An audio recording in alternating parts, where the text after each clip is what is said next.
Haideți să vedem ce se întâmplă cu un prun. Este un prun din soiul Stanley. El fructifică pe buchete de mai. Vedeți, astea sunt buchetele de mai.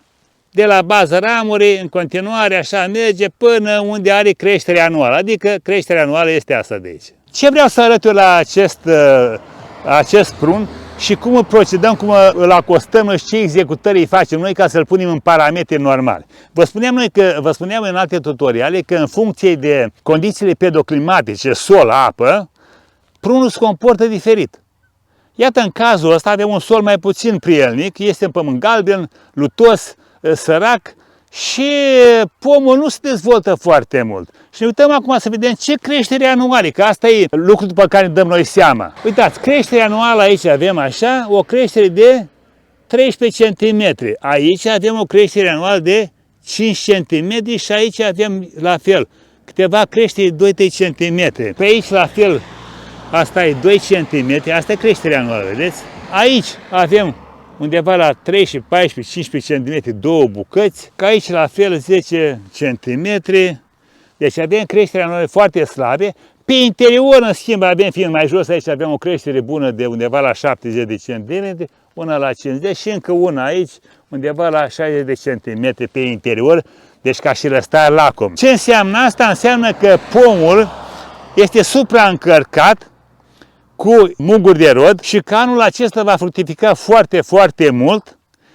și că intră în periodicitate de rodire, adică un an va fructifica, în anul următor nu va fructifica. Deci anul ăsta va fructifica, iar în anul următor, dacă îl vom lăsa așa neatins și negestionat, acest prun nu va fructifica în anul următor decât foarte puține fructe. Iar anul acesta va avea foarte multe fructe și de proastă calitate, adică în loc să aibă 40 de grame, să spunem, un fruct normal al Stanley, va avea 20 de grame și improprii de consum, adică ele vor fi mici, fără gust, fără dulceață, va epuiza pomul și în anul următor nu vom avea fructe. Și atunci suntem obligați să venim să gestionăm. Cum gestionăm noi acest prun? Scurtăm ramurile în așa fel încât să eliminăm o parte din rod. Uitați, luăm ramura asta de semischele, da? Venim aici. Avem fructificare pe lungimea ei, da?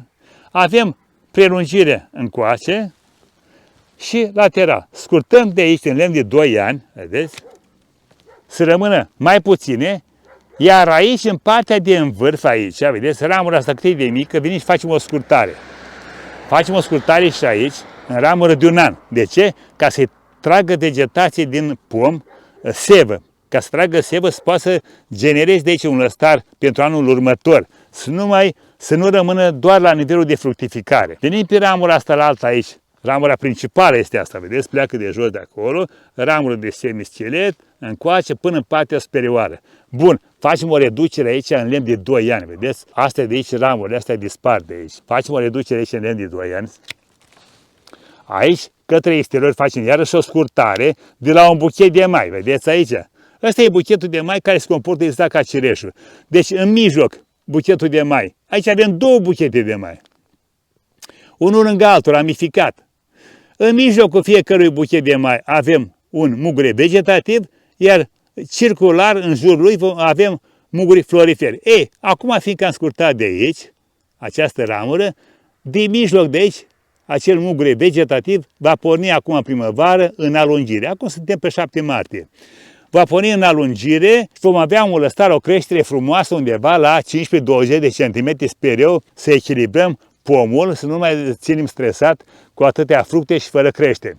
La fel facem și în partea asta o scurtare, eliminăm, vedeți cât rod eliminăm, ca să generăm de aici ramuri anuale și le lăsăm buchetele de mai în continuare așa cum sunt ele. Partea asta de jos, care pleacă de acolo, vedeți, foarte frumos, la fel facem o scurtare de aici, ne apropiem de pom să genereze și de aici elemente noi, adică ramuri noi anuale, iar pe ramura asta care pleacă avem foarte multe ramuri anuale cu buchete de mai. O să eliminăm o parte din ele, cele care merg pe interior, da?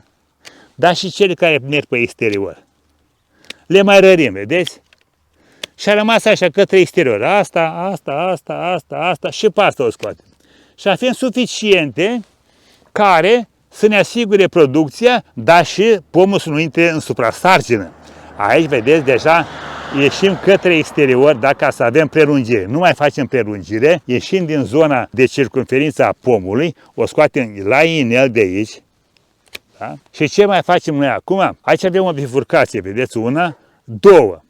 Dar deja ea se înalță cât ramura de schelet. Venim și o scurtăm de aici, vedeți?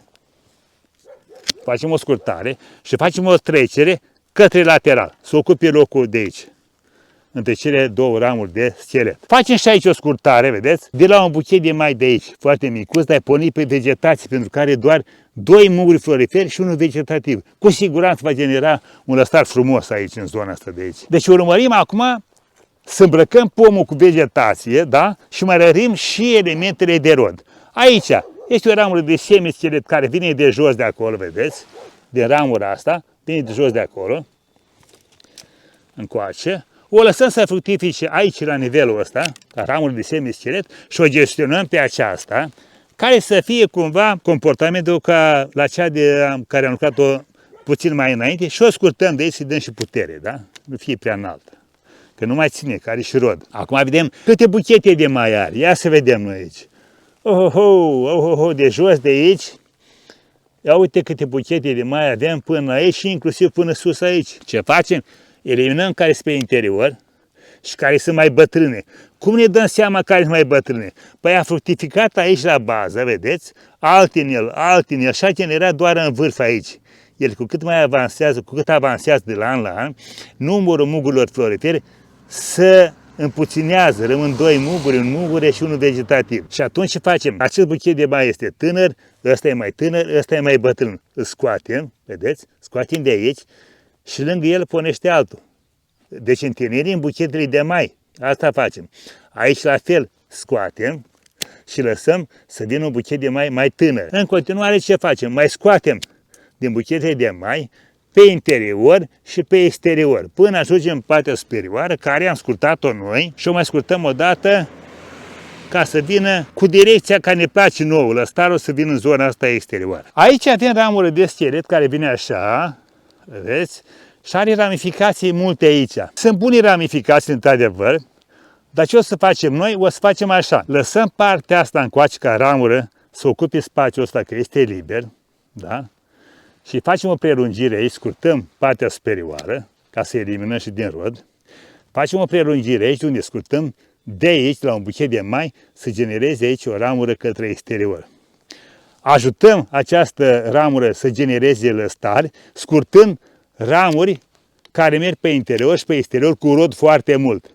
Vedeți, mai iau din rod ca să dăm putere la ramura vegetativă. Și aici ne orientăm să vedem cu ce venim mai departe. Mai departe o să venim cu 2 ramuri în bifurcație. Scoatem partea centrală de aici, vedeți? O scoatem, da? De aici. Și venim cu 2 ramuri aici, care le facem o prelungire, nu foarte puternică, de aici de undeva, mai reducem și din înălțime, da? Reducem. Scurtăm și de aici, ca să genereze ramuri noi din zona asta de aici, exact de la buchetul ăsta de mai de aici. Aici facem la fel.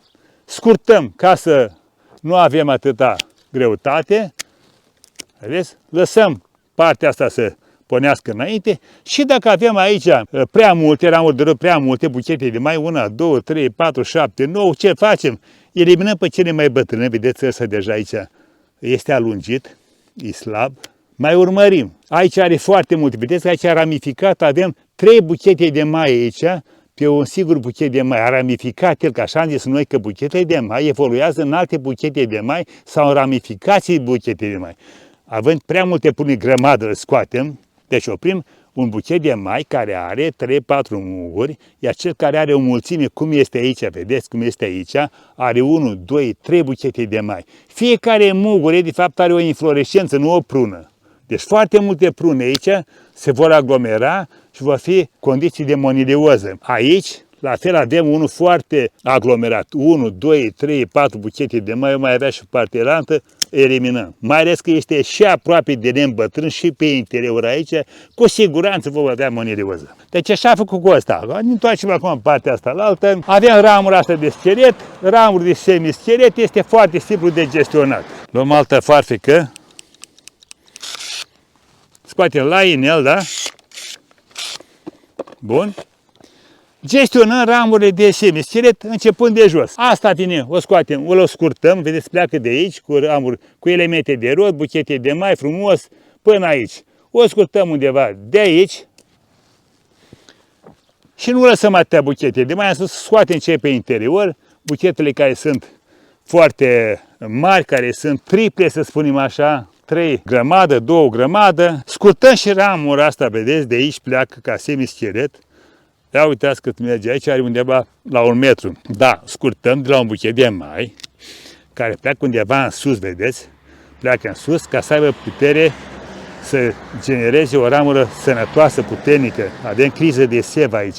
Aici, în partea asta, la fel, un buchet de mai foarte multe, buchete de mai foarte multe. Aici avem o ramură de semischelet, da? Scurtăm interiorul, exteriorul, eliminăm la inel părțile astea care sunt aglomerate, eliminăm și partea asta de aici, lăsăm o prelungire, aici vedeți o prelungire, o ramură anuală și o scurtăm undeva.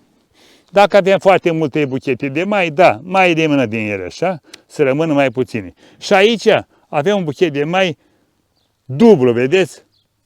Îl scoatem și pe acesta. În partea de sus am ajuns aici, vedeți? Facem undeva să fie la același nivel, coroana. Scoatem partea asta care pleacă spre exterior și bineînțeles că scoatem partea care nu ne mai interesează, care este suplimentară în sus. Și am format ramură de schelet cu plecare către exterior. Dacă avem foarte multe ramuri de rod, da, mai eliminăm cele care merg pe interior și eventual spre exterior. Mai scoatem una de aici, asta o mai scurtăm, ne apropiem de ramura centrală, de ramura mamă și cam atât avem la ramura asta. Și asta e ultima ramură de schelet pe care o avem de gestionat.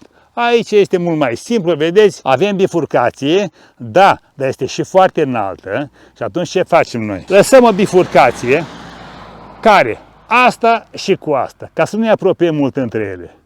Deci asta și cu asta, asta o eliminăm la inel.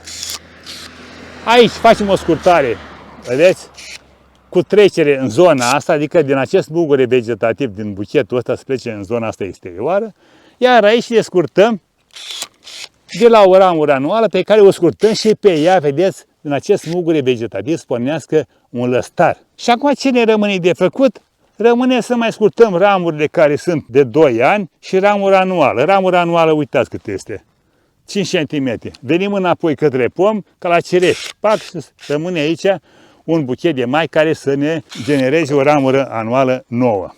La fel facem și aici, scurtăm, ne apropiem de pom, scurtăm și aici, vedeți, avem 1, 2, 3, 4 buchete de mai. De aici se genereze 2 ramuri anuale noi. Aici, vedeți, avem o ramură de semischelet, vedeți, cum pleacă de aici, din ramura asta. O gestionăm și pe ea, nu o lăsăm să plece către interior. Scoatem la inel, scoatem de aici la inel, vedeți, așa, și rămâne către exterior ramura care pleacă în sus de 2 ani și ramura anuală în zona asta. Scoatem de aici de la un buchet de mai, vedeți, de aici, să rămână rămurica asta de 1 an de aici, care se plece către exterior în partea asta aici. Dacă mai avem ceva, se vede cu ochiul liber. Vedeți o ramură aici de rod, o scurtăm și pe ea să rămână aici să fructifice. Și dacă mai avem ramuri de 2-3 ani cu buchete de mai lungi și foarte subțire, cum este asta de aici, ne mai uităm o dată și ce facem? Mai facem o scurtare. Îi luăm din producție, luăm din muguri. Aici, vedeți, ramura asta este de 2 ani de zile. Aici e ramura anuală, plină cu buchete de mai. Scurtăm de la un buchet de mai să rămână 2, 3, 4, 3 buchete de mai, suficient. Deci umblăm cu atenție, uitați și aici, vedeți? Umblăm cu mare atenție, lăsăm buchet de mai, nu lăsăm fructe foarte multe. În felul acesta, ce am făcut noi? Am reușit să gestionăm cantitatea de muguri floriferi ca să nu avem fructe foarte multe și să ducem pomul în acea perioadă de alternanță de rodire. Este foarte greu de scos un pom din alternanță de rodire din moment ce intră. De exemplu, prunul ăsta acum are foarte multe elemente de rod, foarte mulți muguri, dar anul trecut n-a avut decât câteva fructe. Acum 2 ani a fost foarte, foarte plin, așa spune proprietarul. Ăsta a fost tutorialul, la revedere și succes pe toată linia!